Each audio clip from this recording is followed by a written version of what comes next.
குற்றாலம் அருவிகளில் குளிப்பதற்கு தடை என்பது விதிக்கப்பட்டிருக்கிறது. தொடர் மழையின் காரணமாக குற்றாலம் அருவிகளில் குளிப்பதற்கு தடை என்பது விதிக்கப்பட்டிருக்கிறது. மெயினருவி, ஐந்தருவி, பழைய அருவிகளில் சுற்றுலா பயணிகள் குளிக்க வேண்டாம் என்று தடை என்பது விதிக்கப்பட்டிருக்கிறது.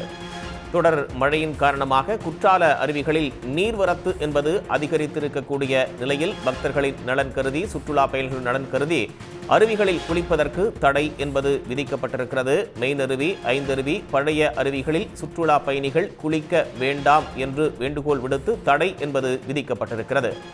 தொடர்ந்து அங்கு மழை என்பது பெய்து வரக்கூடிய நிலையில் நீர்வரத்து அதிகமாக இருக்கிறது. இதன் காரணமாக பாதுகாப்பு கருதி இந்த தடை விதிக்கப்பட்டிருக்கிறது. விவரங்களோடு செய்தியாளர் தேவராஜன் இணைப்பில் இருக்கீங்க. கூடுதல் தகவல். அதாவது தென்காசி மாவட்டத்தில் இன்று காலை 5 மணி முதல் பல்வேறு பகுதிகளில் தொடர்ந்து மழை பெய்து வந்திருக்கிறது. அதேபோல் மேற்கு தொடர்ச்சி மலைப்பகுதிகளிலும் பலத்த மழை பெய்திருக்கிறது. இதன் காரணமாக தற்போது குற்றால அருவிகளுக்கு தண்ணீர் வரத்து அதிகரித்திருக்கிறது.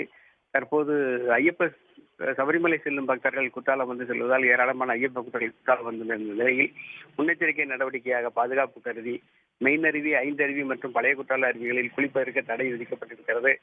மலைப்பகுதியில் தொடர்ந்து இன்னும் மழை பெய்து வருவதால் வெள்ளப்பெருக்கு ஏற்படலாம் என்று எச்சரிக்கை விடுக்கப்பட்டிருக்கிறது. இதன் காரணமாக தடை விதிக்கப்பட்டிருக்கிறது.